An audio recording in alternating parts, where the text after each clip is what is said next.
mais le débat que nous tenons là mais moom la ñuy def instant bi ci marché yi ci bureau yi les gens parlent hein. Les gens ont leur 23 chaque 15 millions de Sénégalais ku ne am nga sa 23 donc c'est le débat que nous transposons ici c'est pas qu'on est spécialiste mais on débat de ce que les Sénégalais veulent entendre. mais différence bi ci lu tuuti la. waaw entre 6 joueurs. waaw gis nga Sénégalais bu nekk tey jii mën na génneel Aliou Cissé 17 à 18 mu recoupé. amul wax 17 à 18 Sénégalais bu nekk mën nga jox Aliou Cissé liste boo xamee ni Aliou dana ni ñun ñii bu ñu ko joxoon liste ku ci nekk Aliou dana ni liste yi ngeen ma jox yëpp. am na ci 18 yu nga xam ni je les avais déjà retenus. wala sax ñoo ko bokk Koya faisait comme ça son équipe. Madi Koyaté entraîneur. il demande aux joueurs d'aller ci seen chambre. il remet à chacun un bout de papier. ni la defalal ma classement bi nga yaakaar. je passe dans ta chambre récupérer le classement. il fait le tour des chambres il récupère. il voit nous sommes 16. Cheikh Seck est titularisé 12 fois il joue. Roger Mendy est titularisé 13 fois c'est lui qui joue. joueurs yi ñooy defaral seen bopp équipe bi fii aussi. bu ñu defaroon équipe jox ko Aliou Cissé dana ni li ngeen ma jox 17 18 yëpp daj daati léegi 5 laay wuti foofu nag la xate foofu la xate ci 5 yooyu. je pense que ñun tey jii nii mënuñu jox Aliou Cissé dara d'autant plus que. non exemple. waaw non joxuñu ko dara. du ko bëggu ko sax. voilà non bëggu ko sax c'est-à-dire dafa la jox exemple rek. waaw suñu liste ak bu Aliou Cissé mën na diffé xam nga pourquoi. c'est parce que ñu ngi ànd ak équipe bi ci championnat la jógee. waaw mu qualifié dama ni liste Aliou Cissé. ak yow bi nga yaakaar différence su 6 joueurs peut-être 5. 5 waay. loolu laa wax. non duñ ko jox liste.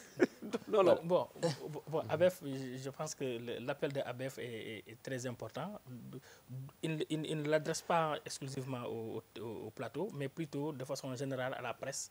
Parce que souvent day am ay intoxication et tout parce que moi j'ai compris un peu la position du doyen Assane. Oui. Parce que tey jii nii c'est vrai que Assane moom boo ko déglulee même il est même sur le plateau il est exigeant par rapport aux joueurs parce que peut-être dans sa tête c'est le beau jeu c'est le truc tu vois au football xam nga voilà donc da nga xam ne c'est quelqu'un qui connaît quoi mooy xam nga donc moom peut-être que pour moom ñu fi nekk du ñoom quoi xam nga et puis ils sont là par défaut mais aujourd'hui ñun tamit à notre niveau je pense que ce qu'on peut faire c'est de faire parler des statistiques de convoquer les dates mais Bakary aussi am na ay insuffisances yoo xam ne tamit dafa feeñ ci équipe bi ba entraîneur bi xamal ko boppam par exemple nous on sait que on a un problème d'avant-centre doyen wax na ko fi amuñu Aubameyang buy dugal on sait que flanc gauche bi dañ ci am problème te loolu l'entraîneur il le reconnaît lui-même ba mi ngi dox di wër di ko wuti bon je pense que l'Allemagne a gagné le mondial quasiment sans avant-centre. Même l'Espagne semaine passée déglu naa doyen semaine passée il parlait d'une équipe bi nga xamante ni des football sans attaquant. mais léegi c'est à la mode. oui c'est à la mode. léegi avant-centre style classique boobu. presque amatul équipe yëpp. Espagne bloc la ci kanam ak ci gannaaw. c'est ça équipe yëpp bloc la ci kanam ak ci gannaaw. mais boo leen xoolee 2002 kan moo doon dugal c'était le milieu de terrain. ça veut dire loolu laa leen wax équipe dafay am identité. Et le problème d'un entraîneur, c'est d'abord l'identité de son jeu. Et il est confronté à cette identité-là.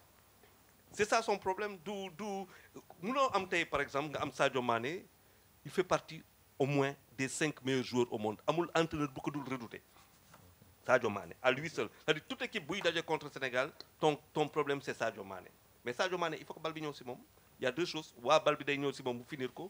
Il prend le jeu à son compte, mais qui il aura devant. Voilà le problème, parce que la problématique de l'entraîneur est là. Et ça, c'est pas un problème de joueur, c'est un problème d'un nombre de joueurs dans un système donné. Ngodjo, il faut que nous ayons un côté. Diao Keita, par exemple, qui joue très vite. Il faut aller à son rythme. Il a 2 joueurs qui vont très vite. Il a un joueur qui est hyper puissant. Maintenant, son milieu de terrain, est-ce qu'il est assez dynamique, assez ingénieux pour, avec des... Lola donne pour à chaque fois, pour voir. Am ay moment yoo xamante ne da ngay téye bal bi pour permettre gars yi di souffler c'est-à-dire il y a tout ça et tout le problème pour moi de Cissé d'Aliou Cissé faut la nekk et il a besoin bien entendu il va bluffer tout le monde tout ça mais je pense qu'il a déjà son idée. Mais justement léegi li des bariwul 1 mois la muy diir bu gàtt ngir fexe ba loolu nga bëgg cohésion boobu projet de jeu boobu lépp taxaw nekk en place te ci préparation bi ñu ngi ci am benn jongante si suñu diggante ak Luxembourg muy match boo xamee ni di ngeen ko am fii ci TFM ak l'Obs TV Luxembourg voilà doyen ma commencé si yow mi nga xam ne yaa ngi naan championnat Turquie yi du championnat adversaire boobu Luxembourg est-ce que baromètre la bu Sénégal war a mën a jouer ak moom pour préparer lu toll ni Coupe du Monde. Sénégal war na mun a jouer ku mu am pour jouer. Normalement match amicaux yi jouer jiwuñu pour tase ak Brésil pour gagner ko pour ne donc yegg nañ ci Brésil mais je pense que jouer bi c'est pour soo dajalee sa équipe ngeen préparer wu maintenant nga xool lan ngeen demee sànq da ngeen wax ñaari affaire yu bëri dem uti ji avançant dem uti ji leneen kii dafa départ ci benn affaire bu mu wax sànq mais yeggalu ko il parlait du but qu'on marque contre le Danemark benn moment Cheikh du ma entraîneur wax dëgg yàlla mais je pense que su ngeen ñëwee ci terrain bu ñu àndoon ñun ñii ñëpp honnêtement bu ñu àndoon ñun ñii ñëpp kii li mu defoon bëru mais ñun ñëpp ñu xam ne kii lii la mun kële lan la mun ñu am une bonne communication am un bon état d'esprit c'est ça qui est important un bon état d'esprit parce que suñu yeggee jouer ji contre Luxembourg boobu mu ngi fabriquer groupe am état d'esprit am à ce moment-là moi je pense qu'à la limite l'adversaire c'est pas lui le plus important mais l'adversaire ça permet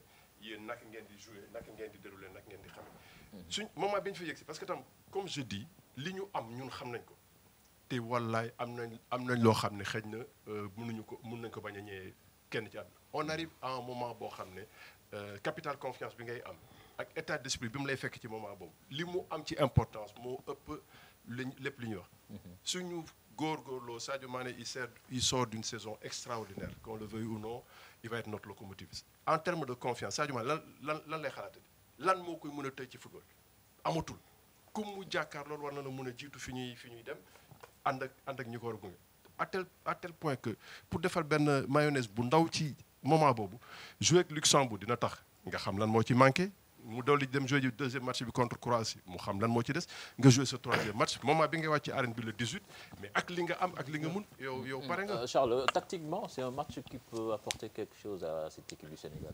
mais bu ñu fàtte France toog na Luxembourg kii ku sonal ko ah. bu ñu fàtte loolu. je pense que dafa am Luxembourg wu 1980 ak Luxembourg wu tey bokkutul. c'est une équipe qui fatigue les gros et qui a fatigué les gros ñu bëri sonn nañ contre moom et comme je pense que Assane lu mu ko waxee fa leen jëm aujourd'hui quand même Luxembourg am na benn assise am na benn projet am ak yu demee noonu il va se confronter avec une équipe très très très nag européenne c'est ça qu'il y a c'est une équipe très très européenne c'est pas le même rythme que la Pologne ce n'est pas le même football que les Japonais et les Colombiens mais c'est pas ça qui l'intéresse tant c'est qu'est-ce qu'il va mettre sur place defe naa loolu mooy son véritable projet. doyen. oui Charles l'a dit tout à l'heure bi nga waxee Luxembourg dafa def ak France 0-0 à Paris 0-0 te dëkkuñu Luxembourg le Luxembourg d'aujourd'hui dafay rappeler le Danemark d'alors léegi équipe yooyu noonu lañ mel joueurs yi nekkuñu seen dëkk dañoo jógee feneen mu nekk espèce su jam session li mu tuddee jam session moo di musiciens yi dox ba daje rek war a jouer. waaw léegi équipe yooyu yëpp noonu lañ mel dañuy jóge feneen ñëw pour jouer. mais grand da nga branché ah jam session faut être branché pour le dire dañuy daje jouer de ce fait yow amuloo benn repère foo dégg Luxembourg Ligue des champions non dégguloo leen pourtant mën nga leen fekk en Irlande nga gis équipe bu Irlande buy jouer nga fàtte ni benn Luxembourgeois ngi ci. boo leen dajalee ñu ñëw mu nekk bloc bu la surprendre mën la poser problème. Europe amatul petit pays parce que gars yi dañuy football ji feneen suñu équipe tey noonu la mel. Sénégal mën nañ présenter ji à la coupe du monde équipe bu nga xam ni kenn dëkkul Sénégal bon moo tax il faut faire très attention Luxembourg adversaire la bu sérieux. Bakary Luxembourg adversaire la boo xam ne tamit sérieux la comme ni ko doyen waxee waaye par accident su la dóoree est-ce que mënul écorcher dara ci. bon non xam nga d'abord il faut pas que ñu fàtte benn affaire Aliou Cissé bu mu nekkee fii ba léegi avant muy football contre Ouzbékistan ak Bosnie il n'avait jamais joué avec des équipes non africaines équipe africaine rek la doon dajal donc mu football ak Ouzbékistan ak Bosnie mu def match nul donc je pense que aujourd'hui football ak équipe bi nga xamante ne mooy Luxembourg moi je n'y vois aucun inconvénient non d'autant plus que match d'entraînement là ça va permettre à Aliou Cissé de répéter les gammes. C'est pas forcément le résultat qui nous intéresse bien que ce résultat là bu positifé day am capital confiance bu mu yokk ci équipe bi mais du résultat bi moo ñu intéressé en tant que tel lu ñu gën a intéressé mooy d'abord joueurs yi il faut pas oublier que am na ñi nga xamante ni comme en Angleterre ils ont fini hier ñeneen ñi samedi prochain ils vont finir seul Sadio mooy dem ba jusqu'au 26 donc ce qui veut dire que joueurs yi ils ont coupé ils vont couper carrément ils seront sur autre chose donc seen rassemblement équipe nationale bi moo leen di permettre sax ñu ñëwaat nekkaat dans le bain pour que ñu bañ a lâché wu donc jouer et gagner le Luxembourg ce sera une excellente chose mais bu ñu ko perdre aussi ce ne sera pas une fin en soi on va continuer et on ne fera jamais le dos rond. Malal jàpp nga ni suñ ko perte du yàq dara. non du yàq dara. parce que fu mu toll nii dañu nekk ci jamonoy nafar li ñu war a def Russie. donc kuy nafar mën ngaa gàgg nu gàgganti la. nafar waxtu tëri bi jotagul. donc loolu amul solo.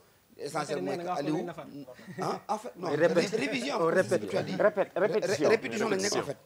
donc ci loolu la ñu nekk ça va permettre à Aliou Cissé aussi mu teg yeneen système parce que joué na 3-5-2 Sénégal yuuxu mais Aliou xëy na moom du ko jouer pour gagner équipe mais mën na ko répéter loo ay xaleem bu waxtu taxawee noonu pour défense jotee mu taxawee noonu pour défense mën na am. donc Luxembourg aussi du équipe bu ball puy de boo xam ne dañu ko war a jàppee waya yooyu. dañu mën a football de.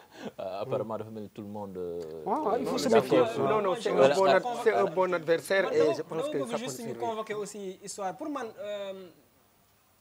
li gën a am solo mooy coach bi moom mu xam ce qu'il va chercher sur ce match quoi. Pour man le résultat comme l'a dit Bakary va rester anecdotique. Je préfère perdre contre Luxembourg et gagner contre la Pologne que le contraire. En 2002 on perd contre l'Arabie Saoudite avant d'aller battre la France. Mais le Burkina 4-2 voilà donc à Dakar.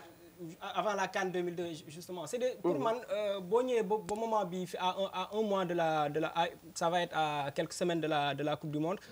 Le plus important pour l'entraîneur c'est peut-être de mettre les joueurs dans le bain, de peut-être quelqu'un comme Sadio Mané qui a joué jusqu'à la finale de la Ligue des Champions va jouer moins de minutes, quelqu'un comme un autre joueur qui aura besoin de temps de jeu va jouer plus de minutes. Pour man côté boobu moom bu ñu xesee ba egsi fii standing gu équipe bi ngay dajel ak résultat match bi ça importe. Le plus important il faut pas se tromper d'objectif, c'est la compétition commence le jour du match contre la Pologne, pas avant quoi.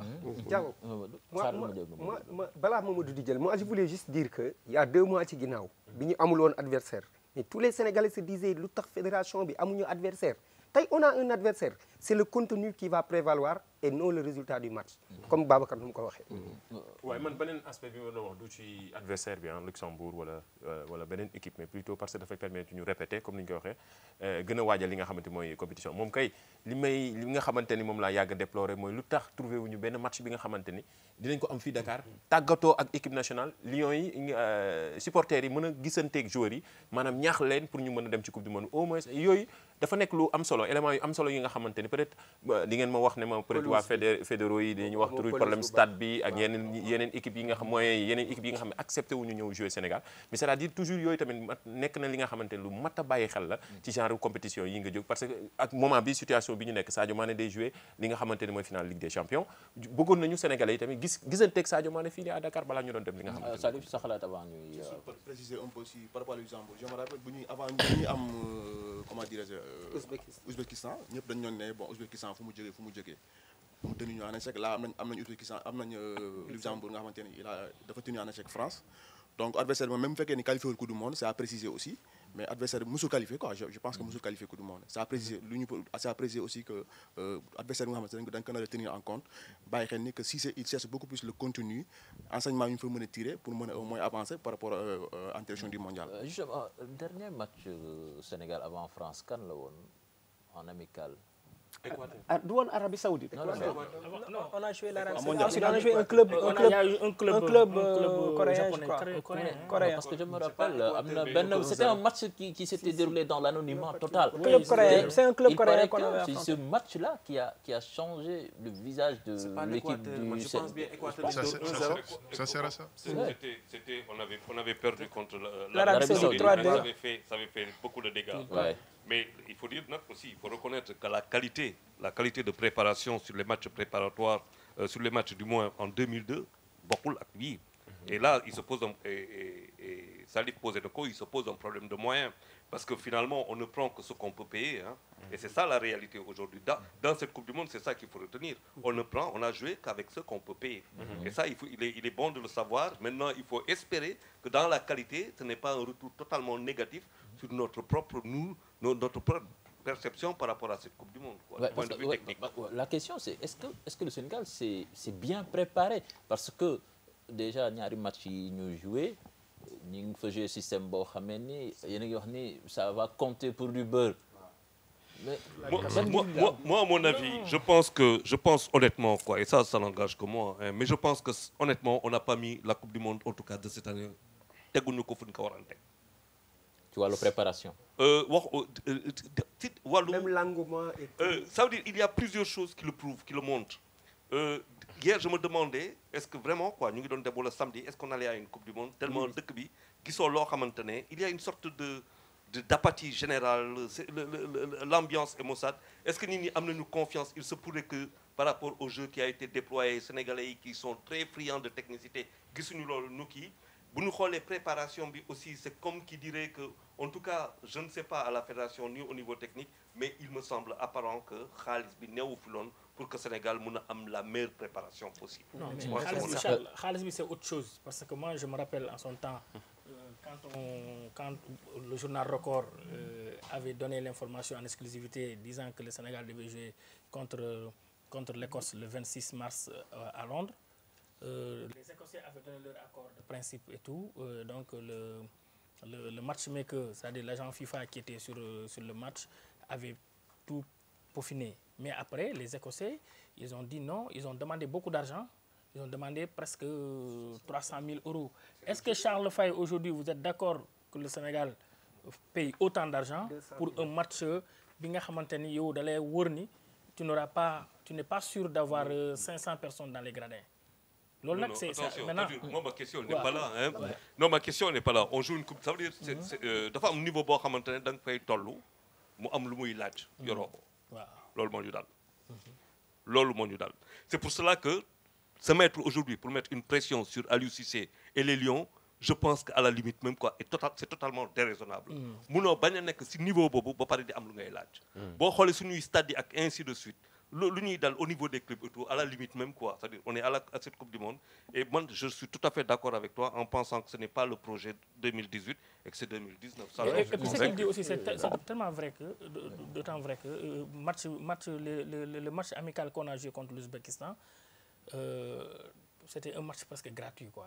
Franchement, le Sénégal n'avait rien payé. Le Sénégal n'a pas pris en charge l'Ouzbékistan. On aurait pu avoir un autre adversaire, beaucoup l'Ouzbékistan. Mais on s'est fait inviter par le Maroc. Et le Maroc mais justement, mais sur le plan sportif, sur le plan purement sportif, tactiquement, est-ce que quelque chose est ressorti de ces deux matchs, Doyen?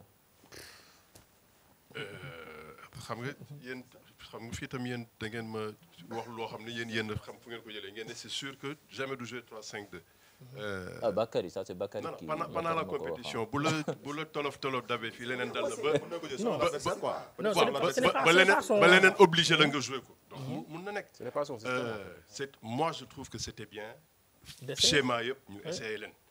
Parce qu'à un moment aussi, comme dit Doyen Laïdiawa, moment bien que essayé, Karambo est blessé. Est-ce qu'on le récupère? On ne sait pas.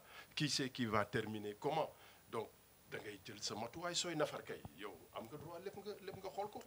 man pour man daal li am importance mooy fexe ba dajale ñëpp ba am benn groupe ba am état d'esprit bu baax ba le 18 sooy wàcc ci arène bi nga pare. yoon yeneen yëpp pour fexe nga pare. yéen a ngi koy rappelé en 2002 benn moment bi ñu Arabie Saoudite gagné ñeneen kii ñenn war nañ mën leen mais ñun fu ñu jëm. maintenant tey li Charles di wax xëy na Sénégalais yi sentiru leen mais tey lan mooy suñu rôle lan moo tax ñu nekk ci plateau bi tey mais pour que Sénégalais yi xam ne attention coupe du monde ngi ñëw coupe du monde boo xam ne dañ ciy bokk te dama bëgg a Cheikh yaa sa conducteur ba léegi yaa ngi koy tëb dama bëgg nga fexe ñu wax Sénégalais on a de réelles chances de faire mieux que 2002. foofu la lay xaar wala ba tey ñëw justement nañ ci dem nañ ci dem ci point boobu parce que li ñu dese ci temps bariwul.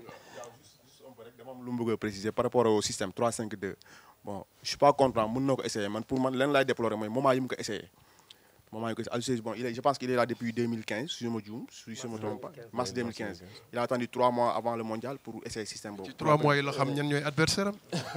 non mais est-ce que c'était le bon moment. Mais 3 ans après. Le 3-5-2 pas bu Ouzbékistan parce que Ouzbékistan c'était clair dans la tête des gens que Aliou bu muy dem en conférence de presse fii il avait dit que effectivement il a mené 30 jours et il fera tout pour que ces 30 jours là puissent jouer. C'est pour une occasion pour lui de voir le comportement d'ensemble de son groupe. Maintenant contre la Bosnie-Herzégovine l'équipe type bi moo waroon football. Malheureusement ki waroon animer couloir gauche bi mooy Armand Traoré il était tombé malade l'avant-veille du match. Il était grippé. Donc, il a joué ce match-là grippé. Donc, loolu tamit ça pouvait expliquer un peu les défaillances du flanc gauche. Mais cela ne veut pas... C'était pas mal, hein, parce qu'après, il y avait un débat ici. Il fallait tendre son micro aux joueurs. Il y a certains, ils étaient partagés. Hein, il y a certains qui te disent le 3-5-2, c'est super bien et tout. Et puis, il ne faut pas qu'on oublie aussi. Le Sénégal a joué son meilleur match, je pense bien, de ces dernières années. Avec le 3-5-2, c'était Sénégal-Côte d'Ivoire au mois de juin, au mois de novembre 2013 au Maroc. Moi, Coupe du Monde, moi, 1-1. C'était l'un des meilleurs matchs du Sénégal. Et puis 3-5-2 le football.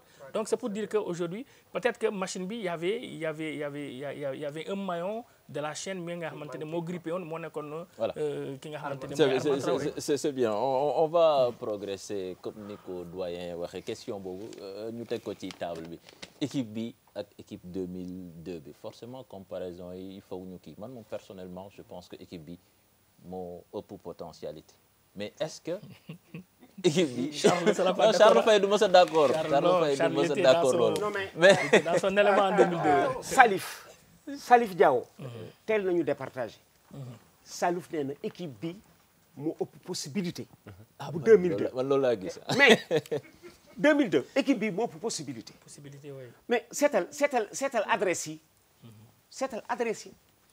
fu Sénégalais yi nekk ak fu Sénégalais yi nekkoon en 2002 boo xoolee parce que adversaire bi nga xamul da ngay xool fu joueur yi nekk Sénégalais yi fu ñu nekk en 2018 yu 2002 fan lañu nekkoon maa ngi fàttaliku bi giiru naan français yi où sont les Français qui disaient que le niveau du championnat de France n'est pas bon. Ces Sénégalais qui sont en quart de finale de Coupe du Monde vivent en France. Ils jouent en France. Vivent en France. C'était Giroud disait que ndekete niveau championnat de France baax na parce que Sénégal yi fa lañ dëkk mais bii yoon soo xoolee adresse su footballeur u Sénégal yi nga comparé que ak bële dafa mel ne que bii moo gën a élevé. ci intrinsèque équipe yu dëgër bi lay ëpp. mais grand la dinaa la raconter benn anecdote. waaw. En 2001 moi j'étais à Walfadjri je couvrais beaucoup le basket. dama ñëw seetaan benn match Lyon Sénégal mu am ay joueurs yu ma jaaxal di dugg ak seen noir fumé yi Lamine Diatta dagg blouson bi mu dagg ko nii dugg. ma toog xale yi xool xale yi je ne les connaissais pratiquement pas dama leen championnat la loon gis championnat français ma tourné ne ndeysaan feu Traoré ne ko mais Bakary équipe bi day dem coupe du monde mu ne ma sax mu ne ko non regardez bien ces gens ils sont arrogants ils sont intelligents apparemment sûrs d'eux. Elle est partie à la coupe du monde et j'ai couvert tous les matchs après. C'est pour dire quoi? C'est que quand je regarde cette coupe du monde là, cette équipe là, il va falloir qu'elle s'invente une âme parce qu'elle en a pas. Elle n'en a pas. C'est une équipe sans âme. C'est une équipe sans âme et c'est ce que les Sénégalais ont vu. Il va falloir que quand elle joue, qu'elle réconforte. Ça va être très compliqué. On va faire un beau jeu, mais qu'elle réconforte. Mais c'est quoi une équipe sans âme? Moi, je veux savoir quoi. Non, attends, non, oui. Bon, la chance que j'ai, c'est d'avoir peut-être le football depuis 30 ans, ou peut-être plus. Peut-être. C'est peut-être ça. Ça veut dire une équipe sans âme qui s'est qualifiée quand même. Non, elle s'est qualifiée, mais attention, il y a des choses extraordinaires qui se sont passées et qu'il va falloir convoquer. Quoi qu'on dise. Quoi qu'on dise, on joue un match contre l'Afrique du Sud et il est heureux que pour la première fois dans l'histoire du football, et ça tombe sur nous, que la FIFA revienne sur un match.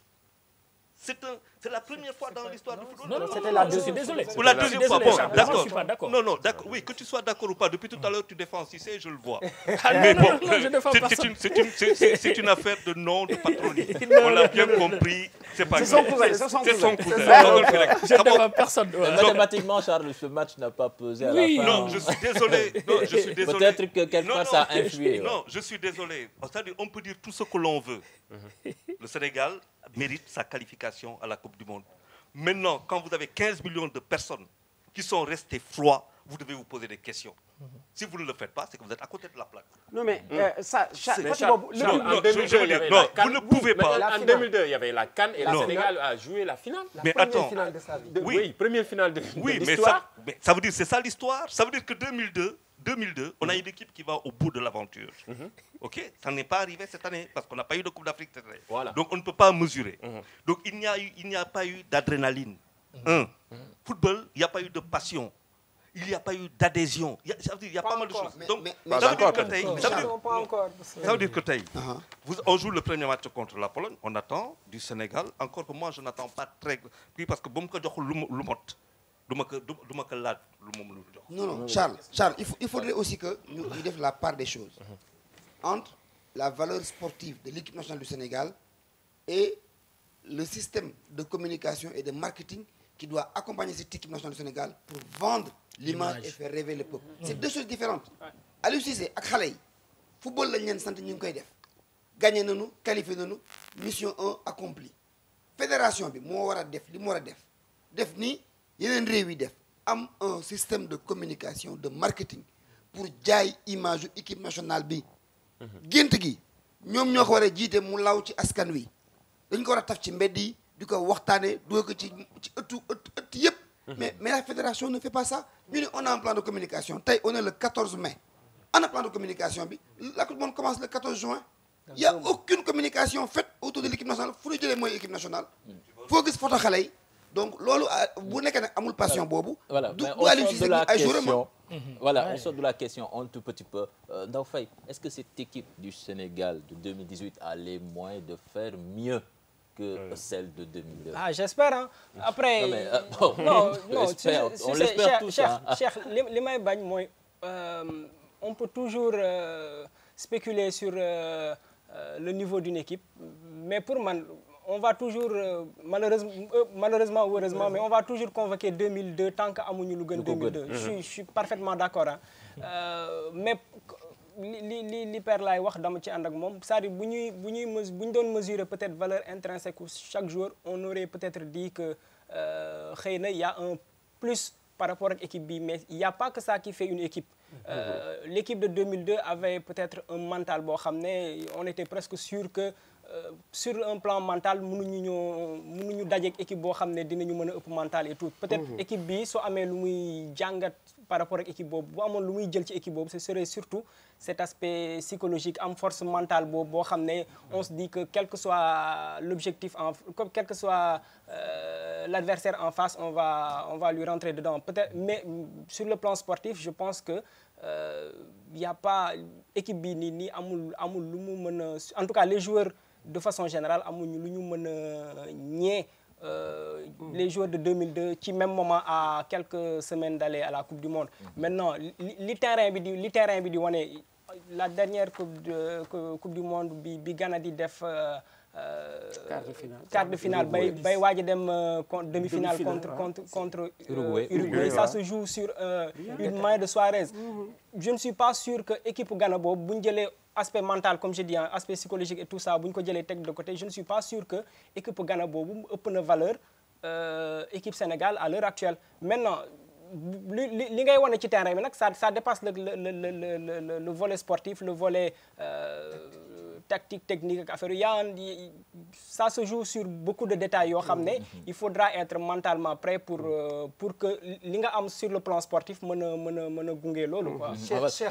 Cheikh li am ba des xam nga mooy lan une première qualification à la Coupe du Monde pour un pays comme le Sénégal mais mënul nuróol ak ñaareel sénégalais toujours lu jëkk li dafay mel ni dafay fees bëtam par rapport ak lii di ñëw fii ñu toll nii Sénégalais ils sont conscients que l'équipe du Sénégal c'est qualifié demaguñ ci dina ñëw Sénégalais mais juste ci équipe bi. non je veux dire moom laa la bëgg wax dama ni la que ce soit joueurs yi staff bi ñëpp comme Malal ni mu ko waxee sànq il y a tout un tas de choses autour de cette équipe qui doit permettre que ni nit ñi am confiance bi nga xam ne xëy na ba ñu tolloo fii ci 2002 amoon nañ ko mais li joué mooy que dinañ ci dem équipe bi moi je vois que moo ëpp doole ba léegi sama conducteur ba doyen Assane di jàpp sama nopp yi quoi. mais yaa ngi dem ci beneen gisoo lu Oumar wax nii gisoo lu Oumar wax dafa important Sénégalais ngi finale Coupe d'Europe 3 semaines avant la Coupe du Monde amuñu ko woon en 2002 tey jii équipe bi tey la gën a am jëmm Kalidou Koulibaly nee nañu c'est le défenseur au monde sur le marché le plus cher sur le marché équipe bi am na jëmm Salif Diao a tout fait de dire intrinsèquement groupe bi moo gënoon a riche suñu bos mais différence bi moo di personnalité bi ñu nekk ci ñoom Salif Diao El Hadji Diouf Henri Camara Fadiga amaguñ ko c'est tellement vrai que ñun suñu joueur yi ki ñu gën a yaakaar muy suñu Messi di suñu Cristiano Ronaldo suñ ko amulee dans un 11 type dañ koy fàtte Sadio Mané remplacé nañ ko fii à Léopold Senghor mu war génn le public n'a pas bougé bougéwul ça entré dans l'ordre des choses moom laa wax ni richesse su équipe bi moo mën permettre ñuy génn Sadio Mané dans l'indifférence kon soo ko gisee équipe bi am na jëmm sur le papier 10 de sur le papier ils sont 10 en Angleterre ils sont 10 en Belgique ak xaw ma feneen kon bi lay gën a 10 mais ñee ñoo ëpp personnalité pour affirmer seen personnalité El Hadji Diouf dafa naan lii dama koy def Salif Diao lii dama koy def Fadiga gëm ni ci monde bi kenn ndax ko football et ça passe. Voilà doyen je vais poser la question le carré d'as est-il possible? Pourquoi pas? Carré d'as en demi-finale. Dépassé 2002. man très sincèrement gaañi buñ ko diisal. oui bu ñu traité lii bu ñu fi nekk di Sénégal. c'est dans le conducteur non mais Assane néglige xoolal li ñu soxla du loolu fixé suñu Sénégal du bopp loolu. xoolal bu ñu fixé suñu bopp limite. ni fii la ñuy yem mais nañu yanu lu ñu attan. mais quand même on y va pour faire mieux que ce qu'on a déjà fait. waaw nañu parce que man su ma jotoon ci xale yi dama naan leen seeni naw la ngeen di jouer te nag mën naa la wax benn affaire de mën naa la ci wax leen balaa ñuy laal est-ce que du Allemagne mooy championne du monde bu ñëwoon Coupe d'Afrique du ko gagné Allemagne bu ñëwoon à la CAN du ko gagné. ce que li ma leen di wax fii. daje na fi Algérie rek Algérie bëgg ko génne 8e de finale. Allemagne bu ñëwoon CAN bi bàyyi ko fi ñibbi du ko gagné alors loolu moo di ñun suñu joueurs yi africains yi xam nga suñu joueurs yi gëm nañ ni Coupe d'Afrique des Nations moo gën a jafe Coupe du Monde. Coupe d'Afrique des Nations. dafa metti xeex la ba mel na panquette. sur 40 degrés da ngay football di souffrir football à l'âge du fooxoon na ko El Hadji Diouf ma di mais tonton Laye suñu Coupe d'Afrique bi Coupe du Monde bi mooy dàq parce que ñoom gëm nañ ni tubaab yi boo leen mënee football ñu jébal nit ku ñuul boo ko dàqee fa doom nit des na xeex gañee boo ma des na xeex. waaw Assane. man suñ ma may ma wax ci tuuti. nos chances sont réelles.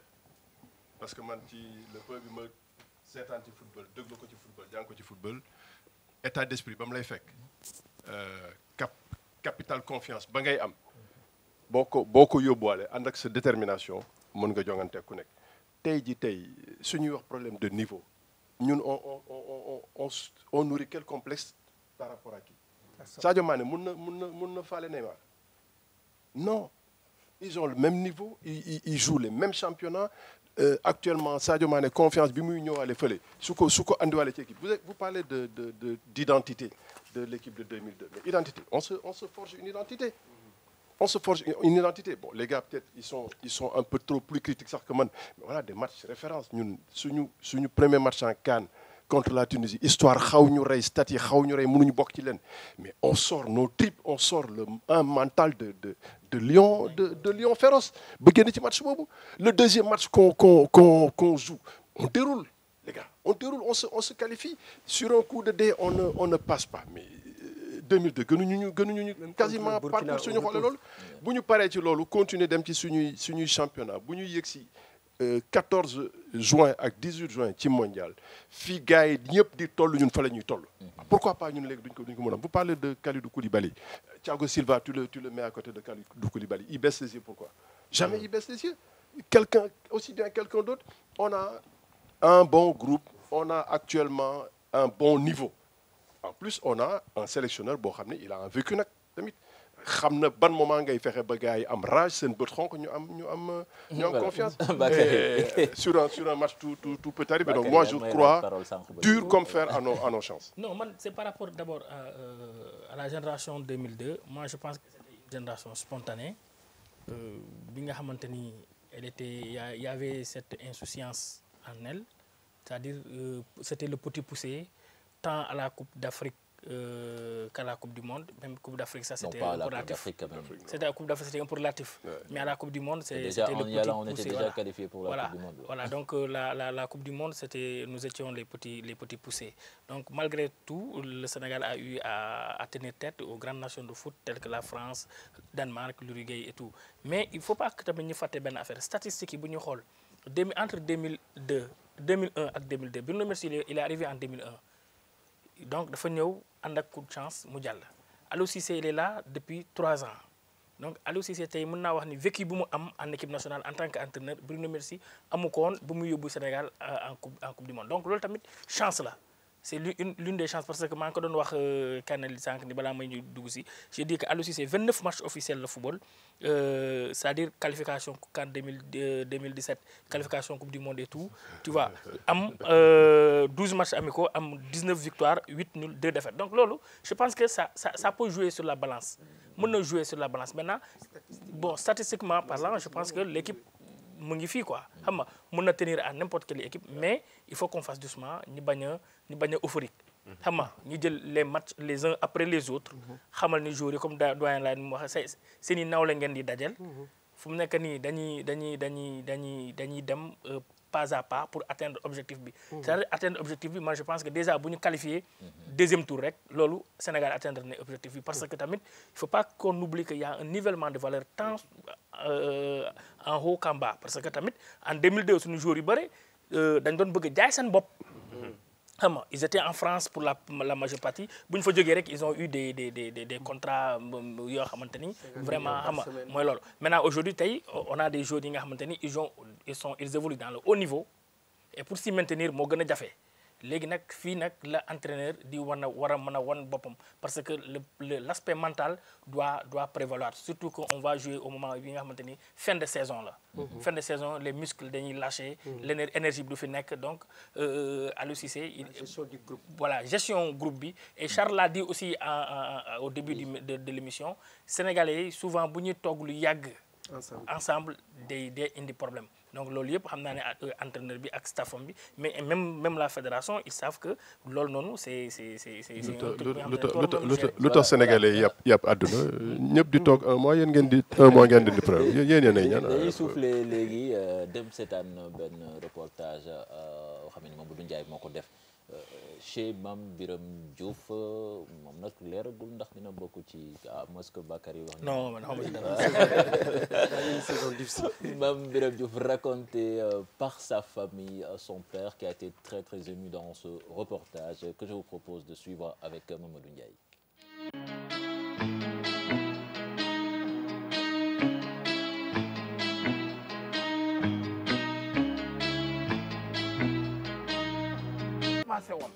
kii mooy Diego kii mooy ma ne ko mais il a du talent hein.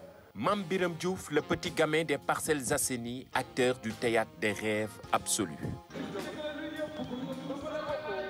yàlla na ko yàlla lafal cat bu ñu fi dee gi bàyyee incha allah bu neexee rabbi sama dinañ ko dégg. C'était un jeune talentueux vraiment avec des qualités physiques, techniques et tactiques.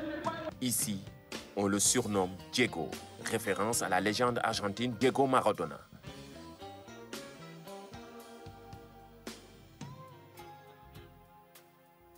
À ses débuts, Mame Birame Diouf était un véritable buteur.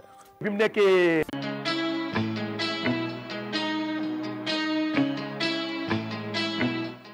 Voilà, Mame Birame Diouf gis gis ngeen ko bon benn question doyen laa koy posé quoi suñ ci defee tour de table rek duñ ci génn.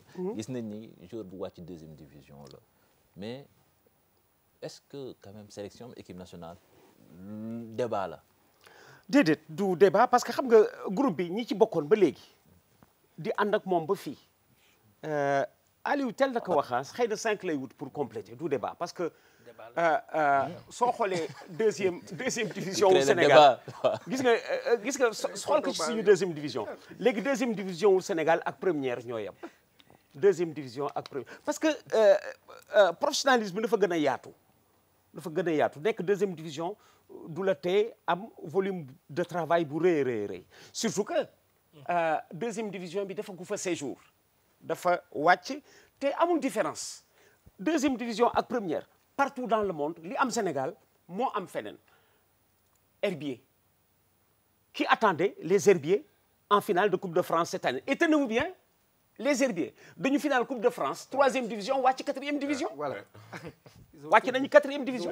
moom 3e division bi ñu finale si ña nga 3e division dañu finale ba pare wàcc 4e division bon léegi liggéey bi dafa gën a yaatu presque amateur marron moo amatul. amateurs yi dañoo liggéey bi professionnels yi di liggéey. moo tax affaire deuxième division ak première. mais même moo tax ma ne débat la parce que Mame Biram Diouf balaa muy ñu koy convoqué si 30 jours yi toog na 1 an ñëwul équipe nationale moo tax ma ne débat la te boobu c'est en équipe nationale maintenant en club dafay wàcc tout dépend de l'objectif à court terme de Stoke City parce que Mame Biram Diouf récemment la prolongé jusqu'en 2020 xam nga ak âge bu mu am tey est-ce que Stoke City nañ ko bàyyi mu wàcc ak ñoom ou bien est-ce que nañ ko jaay parce que salaire am dafa xaw a élevé donc loolu débat la moo tax ma ne kaw Mame Biram Diouf débat la mais malheureusement émission bi jeex na. voilà léegi dañuy dem ci naka la Sénégalais yi war a accompagner seen équipe ci coupe du monde yi Malal sànq yaa ngi naqarlu naan. Il n'y a pas suffisamment de communication ferveur bi melagul comme ni mu war a mele wala comme ni mu fi meloon ca jamonoy 2002. waaw xam nga loolu ni ñu war a gunge mooy ñu boole déjà que ñu ñëpp ñu tirandoo dans le même sens que mu bañ am divergence que ñu jiital bëgg réew mi ñu bëgg réew mi dégg naa Ablaye Diaw mu wax ni kër gu nekk dafa war a am drapeau famille boo duggee tey jii si 100 foyers dafa fekk drapeau c'est l'occasion que tous les pères de famille jënd le drapeau national bu ñu nee coupe du monde bi commencé nañ le 14 ku yeew tàcc sa bant takk sa drapeau national wane ni man réew mi laa bokk bu ñuy football ñi jël chapelet ñaan ci Youssou Christa ñi jël chapelet ñaan ci diine l'islam ñu ñaanal équipe nationale bi ñu ko dénk ñu def li ñuy xaar ci ñoom parce que li ñu laajoon nguur gi jox na leen ko ba mu mat sëkk donc ñoom ñoo ci des ils ne diront pas qu'ils n'ont pas les moyens parce que laaj nañu 7 milliards nangam ñu jox leen FIFA dolli yëkkati jox leen CAF yëkkati jox leen donc ñu ngi ni guuj nañu génnee morning bi ñu def ay plan de communication pour créer loolu parce que le fait que nit ñi di am engouement di am ferveur di nekk ci gannaaw équipe nationale bi dafay jox ay équipe bi ay ondes positives da leen di jox ay ondes positives bu ñu xamee ni ba Maka Koulibantang ci fajar gi nit ñi yeewu nañu toog pour di ñaanal leen pour seetaan leen di leen di dolli jom Salif. waaw par rapport ak loolu je pense que accompagnement bi leen rek la mën doon mooy bon d'abord loolu day rejoindre un peu li Mamadou Ndiaye doon wax sànq par rapport match amical bu amoon Dakar peut-être dina doon am beneen ampleur aussi dina doon tax gars yi ñëw stade xam ne équipe bi day dem mondial dernier match boobu stade dina fees mën accompagner mais comme loolu amul aussi bon peut-être li ñu mën def rek mooy boole xol yi déjà foog aussi ñuy nekk benn am benn philosophie benn mental mooy ñu gëm ni carrément équipe bi d'abord mën na sori ñi bu ñëw ñu accompagner joueur ci benn côté mooy aussi ñëpp tirer dans le même sens ñu bañ a toog bon ñii di defar fii ñii di yàq. loolu aussi tirer dans le même sens waaw peut-être côté boobu mais ci sportif bi moom ñëpp mënuñ bokk xalaat.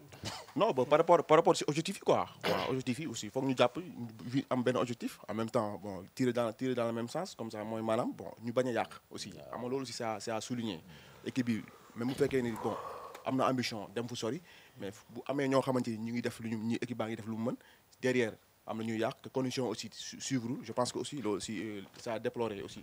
waaw moo tax war nañu mën a tirer dans le même sens ñu mën a avancer. En tout cas man li ma gis dimanche déjà avec la randonnée là qu'il y avait autour, l'engouement autour de cette équipe, le comité Russie xaw ma nu ñu leen di tuddee, je pense que c'est très important mais warul nekk loo xam ni une action spontanée dañ ko def nii rek pour mu yem fa.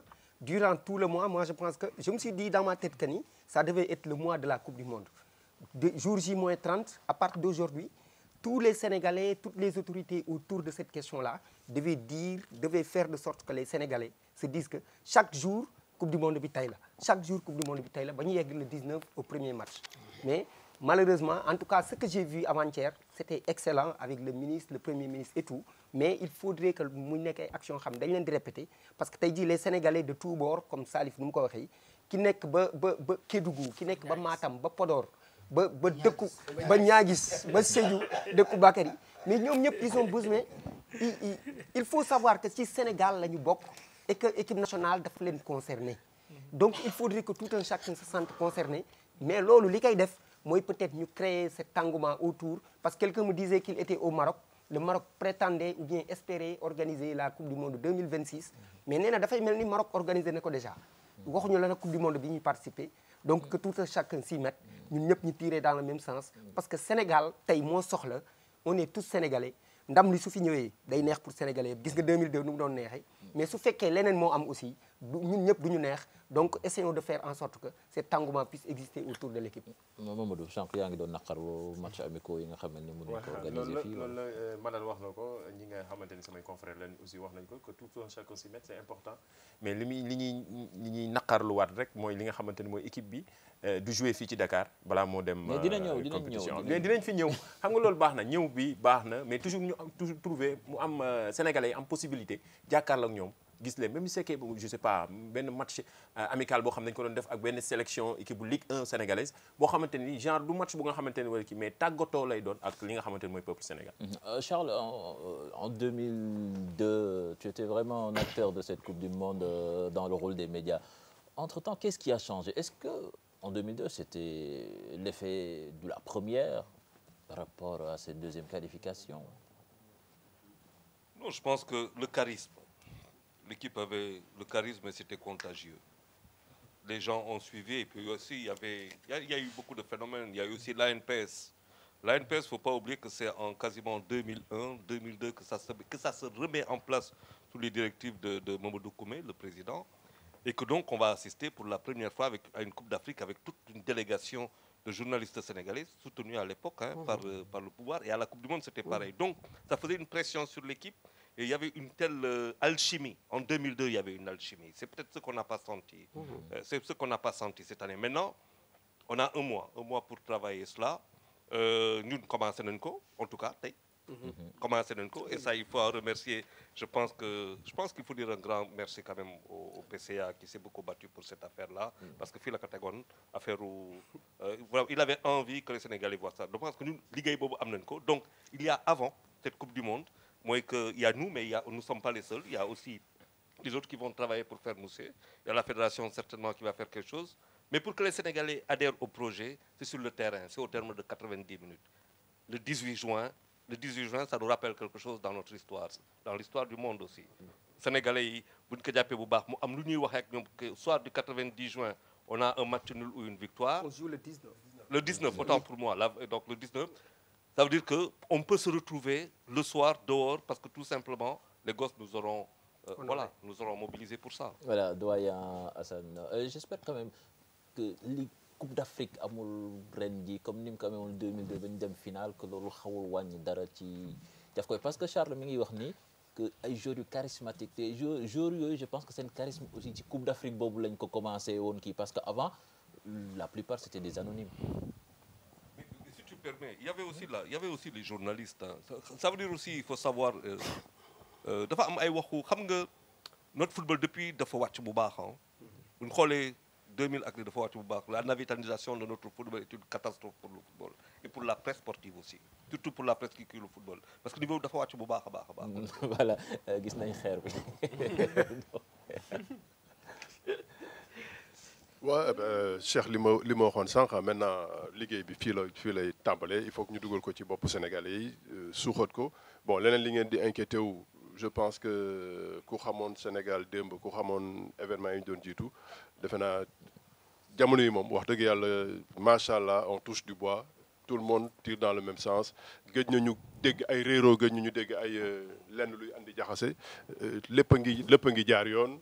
mooy topp nañ unité bi am na li ci des mooy ñun ñu fexe ba sénégalais yi commencé ko dund léegi. commencé ko déjà 24 dinañ ñëw jël ci drapeau bi forcément nit ñi lañ leen gis tout de suite bu ñu demee 31 le premier match amical ñu fexe ba population bi xam ne mu ngi ñëw parce que forcément nañ ko xam lu ñu amuloon am nañ ko 26 mai.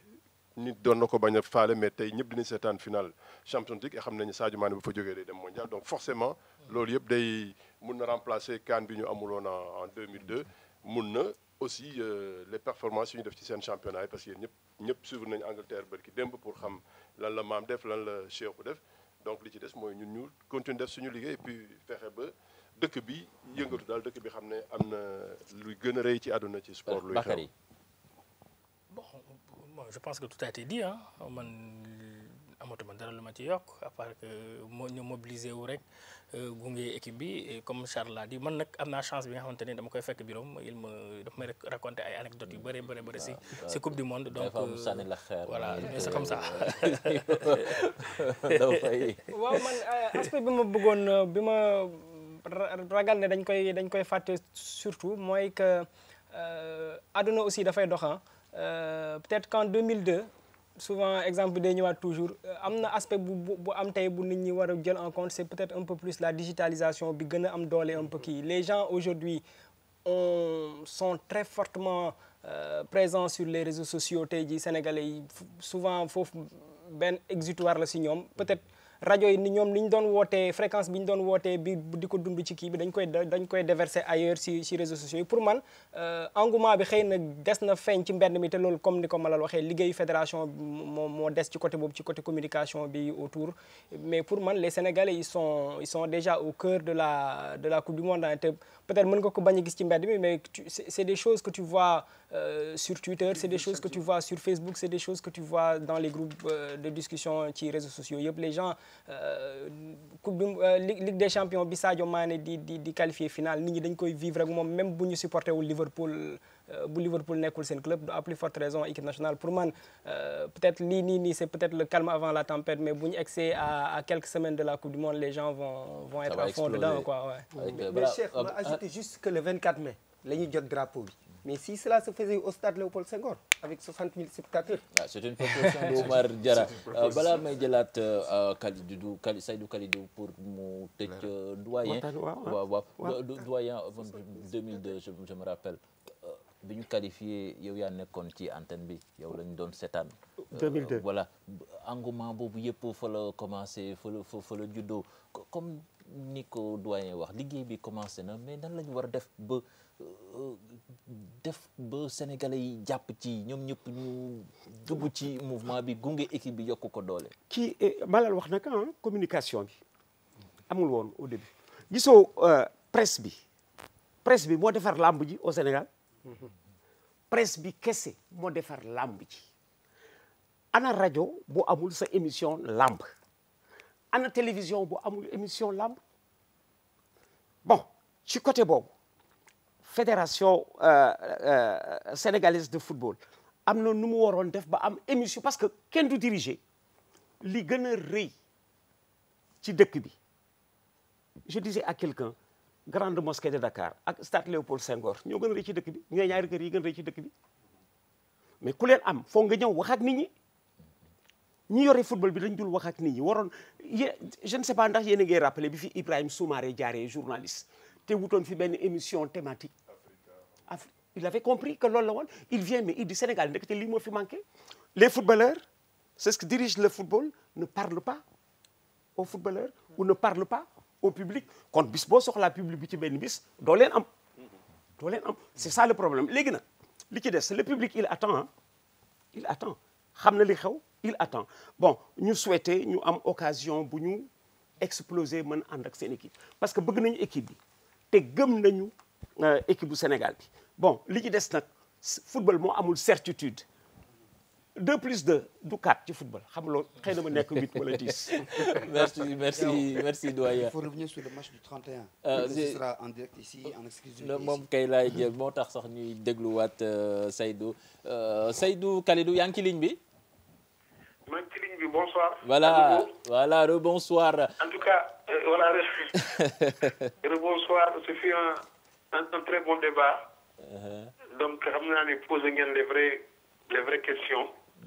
Mais li ma mënoon a yokk rek mooy xam nga en ce moment ci mutualisation des moyens lañu nekk. Donc soo xoolee monopole absolu dafa amatul sax ci droit TV yi soo xoolee exemple coupe du monde bii nii TF1 ak M6 ñoo lëkkaloo def match yi. Donc on espère seulement que bii coupe du monde point de départ la ci modèle boobu noonu modèle économique boobu nga xam ne que télévision yi mun nañu lëkkaloo jëndandoo ay droits daal di transmettre droits yi daal image yi en fait droits yi ci télévision yi. li ma bëggoon na tamit dolli la RTS xam ngeen le 5 juillet contrat bi ñoom bi ñu signé Youssou Ndour lañ ko joxoon dañu jox Youssou Ndour chaîne bi jox Youssou Ndour donc chaîne bi je ne voyais plus à l'image moo dama taxaw donc Youssou Ndour moo amoon droit 32 matchs free-to-air yi ak QC Free Sport la franchise de la chaîne Youssou était en tournée mu daal di may woo mu ne ma nañ bàyyi 32 matchs yi ñu bàyyi ko RTS signé ko ñun ñu focus ci chaîne u QC bi Free Sport bi donc ñoom sax ñu ngi xeex wala di woon mais xamuñu woon ne que li ñu signé li noonu Futurs Médias moom lañu njëkkoon a jox contrat boobu noonu donc ñëpp benn lañu je pense que esprit Youssou Ndour bi c'est à saluer du question bëgg a xëccoo wala di bëgg a jàll ci kanamu RTS fu mu ne nii système bi public sénégalais moo ci nar a profité donc loolu la ñuy ñaan yàlla rek yàlla indi jàmm et puis aussi xam naa ne le Sénégalais est nostalgique mais Assane Sène wax na lu am solo fu mu ne nii gars yi ils ont besoin des tueurs ils ont besoin d'une équipe boo xamee ne que dañu ñu xiif loolu rek moo leen ci mën a génnee en tout cas merci beaucoup. voilà balaa ngay dem allô et puis j'espère que affaire bi leer na. voilà le groupe Futurs Médias va diffuser la coupe du monde. en direct ci QC Free Sport Ops TV ak TFM. voilà waaw léegi match xam naa ne moom li mu bëgg mooy son ambiance man dinaa ko wutal incha allah. voilà son international bi depuis Russie. ambiance au stade Russie ñu leen di am fii biir L'Obs. voilà L'Obs TV directement. voilà bonne soirée. voilà Seydou merci beaucoup merci Cheikh Tidiane. Seydou waaw balaa ngay dem. waaw léegi match Sénégal Luxembourg bi boobu c'est assuré que ça va être diffusé sur L'Obs TV et sur TFM. en exclusivité. en exclusivité. voilà c'est-à-dire que foofu lay xewee du xewee feneen lu dul fii ci. voilà c'est clair dégg voilà. c'est bon merci Seydou ñu ngi lay jaajëfal ci information yooyu de. voilà léegi merci beaucoup à vous. voilà laata ñuy tàggatoo Mamadou am nga ay kii yoo ñu andil. non toujours ci équipe nationale mooy dafa am information bu génn ci semaine bi benn média néerlandais moo génnee benn xibaar joxe liste entraîneurs yi nga xam ne ñoom seen payoor maanaam li ñu leen di fay. ñu daal di tabb Aliou Cissé mu nekk 32e entraîneur bi nga xamante ne moo gën a néewle li muy fayeeku ci ñi nga xamante ne mooy équipe yi qualifié ci coupe du monde bi donc est-ce que question bi kay mooy est-ce que moment bi jar na ba ci veille coupe du monde ngay jéem a ngay génnee en tant que média ngay génnee li nga xamante ne mooy genre enquête yooyu wala xibaar yooyu est-ce que du xaw a déstabiliser un peu équipe yi nga xamante ni ñoo gën a néewle ñi ñu tabb ñi ñoo gën a néewle salaire foofu ci ñooñu dañ leen war a fay ñooñu dañuy yokkal motivation non ñooñu da nga leen di fay waaw boo xoolee Ndiaye ñoom dañoo jël salaire Aliou Cissé méngale ko ak salaire yi tubaab yi mais bu ñu ko wàccee ci réew mi salaire Aliou Cissé ministre yi ne ci gouvernement bi amuñu ko. dëgg la kon nun suñu ngañ ci salaire tubaab yi.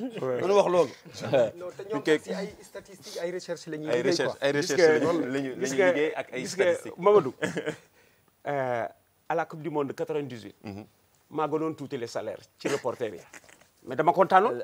dëgg la parce que la ñañu fay maa gënoon tuutile man mi jógee Afrique man mi jógee Sénégal maa gënoon tuutile mais sama yoon nekkul ci ñoom li ñu am xamul doxoon ma kontaan tubaab yi lañ ma fay fii kenn du ma ko fay te xaalis ba fi daa ko doon ci ay jeex na kon liñ lay fay seetal ci contexte bi nga nekk ndax mën na la fa jëriñ sama yoon nekkul ci ñeen lañ doon am xaalis bi dama kaa jël indi ko fii te bi mu ko jëlee indi ko fii jëriñ na moo gën baax fuuf sama salaire fuuf sama yoon nekkul ci la jee am jeex mi ngi noonu kon Aliou Cissé bu xoolee li Sénégalais di gagné bu xoolee li Sénégalais di gagné du toppatoo li ñuy bind ci salaire voilà c'est bon voilà beneen bi mooy coupe du monde xam nga dafay ànd ak musique dafay ànd ak ay slogan yi nga xamante ne dañ koy utiliser à chaque fois comme ni ñu koy defee dem naa luqati benn maanaam mën nañu jàpp ne hymne moo nar a nekk li nga xam ne mooy hymne coupe du monde wala mu bokk ci yi nga xam ne moo nar a nekk hymne de coupe du monde bi ki ko def di Youssou Ndour ak benn li ci gën a spécial mooy da ko doon def ak ñi nga xamante ne ñooy basketteurs yi évolué fële ca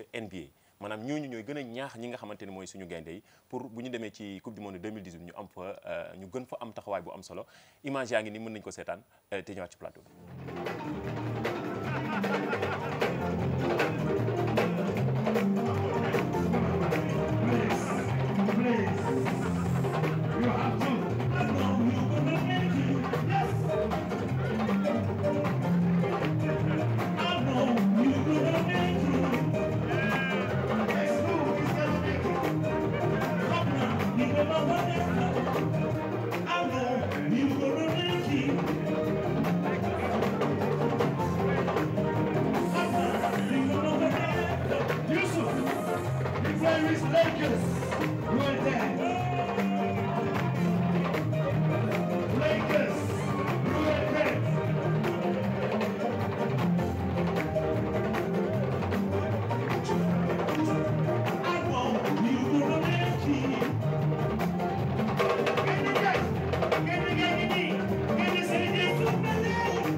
One more time. Forget the left. Feet.